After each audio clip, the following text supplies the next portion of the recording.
দেশের বাইরে আমার কোনো ঠিকানা নেই, এটাই হলো আমার ঠিকানা। দেশের রাজনৈতিক অঙ্গনকে অভিভাবক শূন্য করে চলে গেলেন দেশের প্রথম নারী প্রধানমন্ত্রী বিএনপির চেয়ারপারসন বেগম খালেদা জিয়া। ইন্না লিল্লাহি ওয়া ইন্না ইলাইহি রাজিউন। আজ মঙ্গলবার ৩০ ডিসেম্বর ভোর ৬টায় রাজধানীর এভার কেয়ার হাসপাতালে চিকিৎসাধীন অবস্থায় তিনি ইন্তেকাল করেন। ৮০ বছর বয়সী বেগম খালেদা জিয়ার মৃত্যু সংবাদটি নিশ্চিত করেন বেগম খালেদা জিয়ার ব্যক্তিগত চিকিৎসক ও বিএনপির জাতীয় স্থায়ী কমিটির সদস্য অধ্যাপক ডাক্তার AZM জাহিদ হোসেন। সাংবাদিক ভাই বোনেরা, মঞ্চে উপদেষ্টা, বিভিন্ন নেতৃবর্গ এবং মেডিকেল টিমের সদস্যগণ, আসসালামু আলাইকুম। আমি সংক্ষিপ্ত বলবো। আপনারা সবাই জানেন, নভেম্বর মাসের 23 তারিখে সন্ধ্যা 8টা 30 মিনিটে এভার কেয়ার হসপিটালে আমাদের দেশনেত্রী, প্রাক্তন প্রধানমন্ত্রী, আমাদের জাতির মা খালেদা জিয়া ভর্তি হয়েছিলেন। আমরা দীর্ঘ 1 মাস 10 দিন তার বিভিন্ন চিকিৎসা করে ওনাকে সুস্থ করার জন্য আমাদের আপ্রাণ চেষ্টা ছিল। বাট আমি মেডিকেল বোর্ডের পক্ষ থেকে আজ ভোর 6টায় 30শে ডিসেম্বর ওনার মৃত্যু ক্লিনিক্যালি ডেথ ঘোষণা করেছিলাম। আপনাদের মাধ্যমে দেশবাসীর কাছে ওনার দোয়া চাই। আপনারা দোয়া করবেন উনি যেন বেহেশতবাসী হন। ধন্যবাদ। দেশনেত্রী বেগম খালেদা জিয়া আমাদের মাঝে নাই, পৃথিবী থেকে তিনি চলে গেছেন। তার মৃত্যুতে 7 দিন ব্যাপী বাংলাদেশ জাতীয়তাবাদী দল বিএনপি শোক পালন করবে।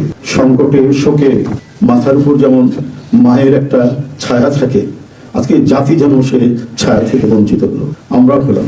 অসুস্থ ছিলেন হাসপাতালে, কখনো বাসায়, কিন্তু বাইরে কাজ করতে আমাদের মনে হতো যে না, মা তো আছেন, উনি তো দেখবেন সবকিছু।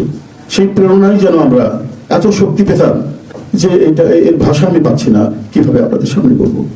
এক সময় সেই ছাত্র জীবনে এখানে ডাক্তার শাহাবুদ্দিন ভাই আছেন, তাদের হাত ধরে ছাত্র রাজনীতিতে এসেছিলাম।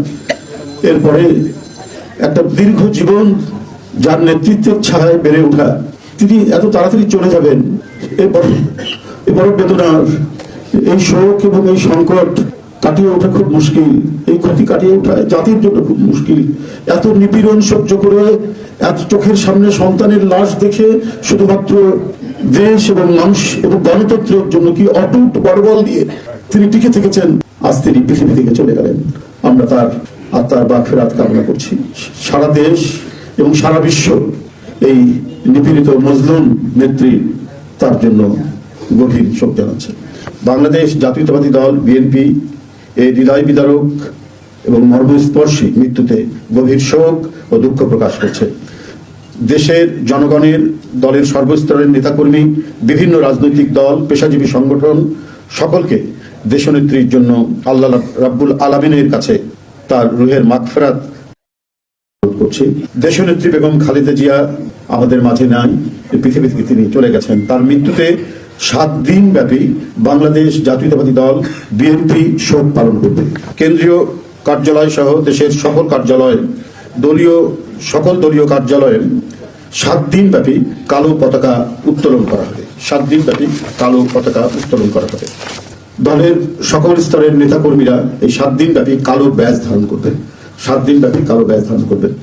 প্রতিটি দলীয় কার্যালয় দেশনেত্রীর জন্য 7 দিন ব্যাপী কোরআন খতম ও দোয়া অনুষ্ঠিত হবে। বিএনপির চেয়ারপারসনের প্রেস উইং এক বার্তায় জানায়, মরহুম বেগম খালেদা জিয়ার জানাজার সময়সূচি পরবর্তী সময়ে জানিয়ে দেওয়া হবে। এতে আরও জানানো হয়, খালেদা জিয়ার ছেলে তারেক রহমানের স্ত্রী জোবাইদা রহমান, মেয়ে জাইমা রহমান, খালেদা জিয়ার প্রয়াত ছেলে আরাফাত রহমান কোকোর স্ত্রী সৈয়দা শামিলা রহমান, 2 মেয়ে জামিয়া রহমান, জাফিয়া রহমান, খালেদা জিয়ার ছোট ভাই শামীম এসকান্দার, তার স্ত্রী কানিস ফাতেমা, প্রয়াত সাইদ এসকান্দারের স্ত্রী নাসরিন এসকান্দার, খালেদা জিয়ার মেজ বোন সেলিনা ইসলাম সহ পরিবারের সদস্যরা এবং বিএনপির মহাসচিব মির্জা ফখরুল ইসলাম আলমগীর এ সময় হাসপাতালে উপস্থিত ছিলেন। সাবেক এই প্রধানমন্ত্রীর মৃত্যুর খবরে তাৎক্ষণিকভাবে শোকের ছায়া নেমে আসে। হাসপাতালের চিকিৎসক এবং নার্সদের অনেককে কান্নায় ভেঙে পড়তে দেখা যায়। এই শোক সংবাদ মুহূর্তের মধ্যে ছড়িয়ে পড়ে সোশ্যাল মিডিয়ায়। অনেকেই শোক প্রকাশ করে পোস্ট করছেন। খালেদা জিয়া দীর্ঘদিন ধরে হৃদরোগ, ডায়াবেটিস, আর্থাইটিস, লিভার সিরোসিস, কিডনির জটিলতা সহ নানা শারীরিক জটিলতায় ভুগছিলেন। গত 23 নভেম্বর শ্বাসকষ্ট দেখা দিলে দ্রুত তাকে রাজধানীর এভার কেয়ার হাসপাতালে নেওয়া হয়। তার মৃত্যুর মাধ্যমে বাংলাদেশের রাজনীতির এক ইতিহাসের সমাপ্তি ঘটল। ফজবির তাজ, ATN বাংলা। দেশের বাইরে আমার কোনো ঠিকানা নেই, এটাই হলো আমার ঠিকানা। এই দেশ, এই দেশের মাটি, মানুষই আমার সব কিছু। কাজে আমি দেশের বাইরে যাব না।